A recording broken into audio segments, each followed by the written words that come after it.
Hi and welcome to CSM Tech.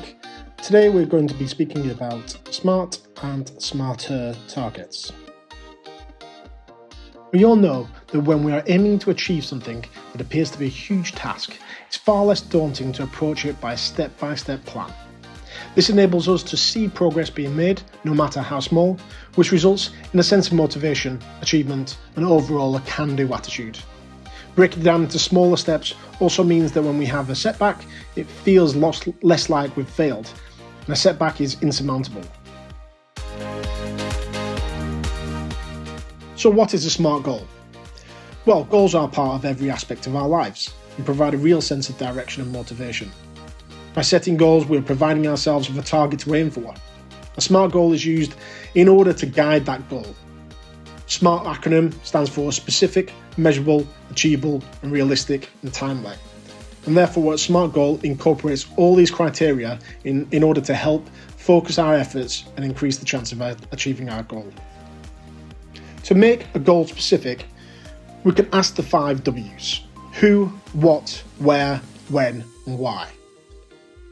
Who is involved in this goal? What do I want to accomplish? Where will this goal be achieved? When will I achieve this goal? And what do I want to do when I've achieved it?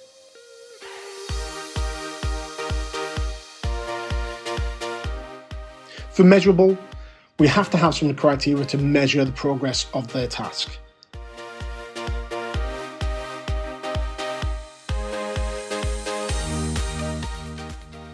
Achievable means that the task is attainable and achievable. This will mean that you have to figure out ways to realise the goal and what you're working towards. This achievability should stretch you to make you feel challenged, but well defined enough so that you can actually achieve it.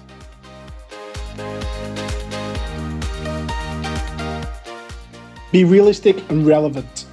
Is the goal within your reach? Can you spare those individuals to ensure that this task is complete? Is it actually worthwhile? And are we actually going to be working within the confines of the business objectives? And timely. Make sure people understand when the deadline is. How much of a priority is this task and when do they need to have it completed by? We can also use the acronym S.M.A.R.T.E.R. The E stands for ethical. Where does this task sit with your moral compass? Does it fit within the confines of the operational strategy and within the values and standards of the organisation that you're working for? The R stands for recorded or review. Always write down your goal before you start working towards it. Written down goals have a greater chance of success, and the recording is necessary for the planning and monitoring and reviewing of the progress. Ensure that your team member set a task for understands what the task actually is and that it is written down for them. At the completion of your task, review it. Did you do the right thing? Did you do it in the right order? How can you improve next time? How can you be better? So let's go through some SMART examples. An example how not to be specific would be that I want to just have good exam results. How to make this a specific goal would be to say that I want to have 3 A's and 4 B's in the next results.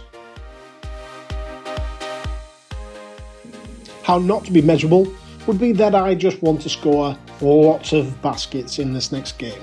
However, if I said I wanted to score 9 out of 10 of my shots, that would be measurable.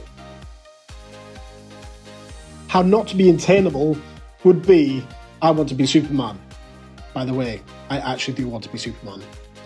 But to be more attainable, you could probably say I wanted to be a policeman by my 25th birthday. A non-relevant target might be that I'm going to dance for 20 minutes just so that I can be better at my computer. However, if I put more time and effort and said that I wanted to work on my digital skills every night, that would be more relevant. A non-time-bound target might be that I just want to learn the piano. However, if I'd set myself a target and said I wanted to learn to play Twinkle Twinkle Little Star by the 10th of June, that would be more time-bound.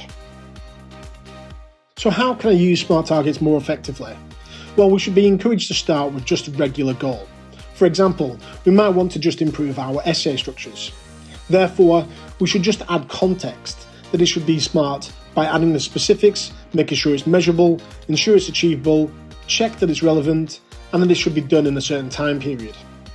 Therefore, an example would be, before my next assignment, I'm going to revisit class notes and handouts, how to structure an essay question in history. I will then practice using the essay structure in a question and ask for feedback from my teacher on the structure and make any suggested changes. We can also use a goal setting strategy. There are 7 steps. Firstly, we need to define the dream itself. Understand what do we need to achieve. Step 2, set the long-term goal. What you're going to achieve at what point. Step 3, break it into short-term targets. Ensure that you can measure it over that period of time. Step 4, create an action plan. Write down what you want to do when you want to do it. Number 5, manage and review frequently. This helps you make sure that you are hitting your targets and that you're not falling too far behind. Step number 6, be flexible. Reprioritize if necessary. If it's not working for you, change. Do something different. And number 7, reward and praise. After all, you've done a lot of work to get here. Writing down your goals as a declaration of intent is not simply a wish list. Elaborate on your targets and make sure the ones that you're using are SMART. Your intent informs your actions, and your actions inform your results.